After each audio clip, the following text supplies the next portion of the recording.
Hello and welcome back again to my YouTube channel, The Mommy Jaja Vlogs. For today's video, magbabahagi ako ng pampaswerte dahil ngayon ay December 1 at New Moon. Mainam na gumawa ng mga pampaswerte dahil ito ay merong malakas na kapangyarihan at tumatalab talaga at epektibo ang mga pampaswerte na iyong gagawin sa araw na ito. Kaya kung kayo ay naniniwala at panatiko sa mga pampaswerte, panoorin lamang ang video na aking ibabahagi. At kung hindi naman, humanap lamang kayo ng video na gusto nyo. Mangangailangan lamang tayo dito ng 1 kutsarang asin at 1 kutsarang cinnamon.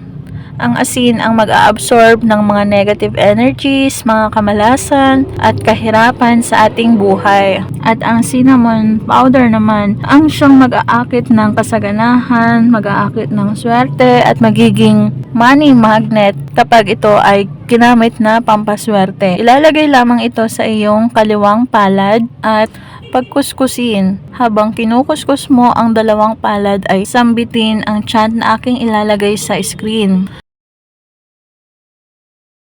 At pagkatapos ay mag-visualize ka, mag-imagine ka na yung mga hinihiling mo, yung mga ninanais mo, magkaroon ng maraming pera, makaakit ka ng kasaganahan, makabayad ng mga pagkakautang, makuha mo ang pinapangarap mong trabaho, lumaki ang iyong sweldo, umunlad ang iyong business, magkaroon ka ng maraming customers, buyers, lumaki ang iyong kita at benta. Lahat ng mga gusto mong hilingin o mangyari sa iyong buhay, i-visualize mo, imaginein mo na natatamasa mo na. At pagkatapos ay hugasan ang iyong kamay, hugasang mabuti at hayaan itong matuyo ng kusa.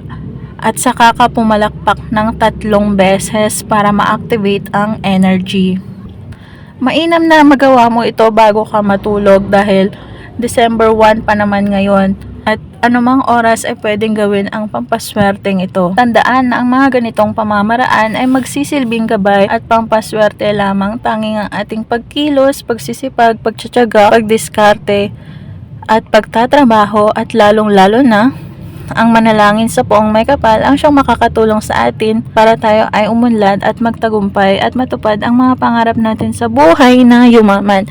At kung nagustuhan ang video ito, mag-like at mag-subscribe na para maging updated sa mga next video na i-upload tungkol sa mga pampaswerteng bagay-bagay.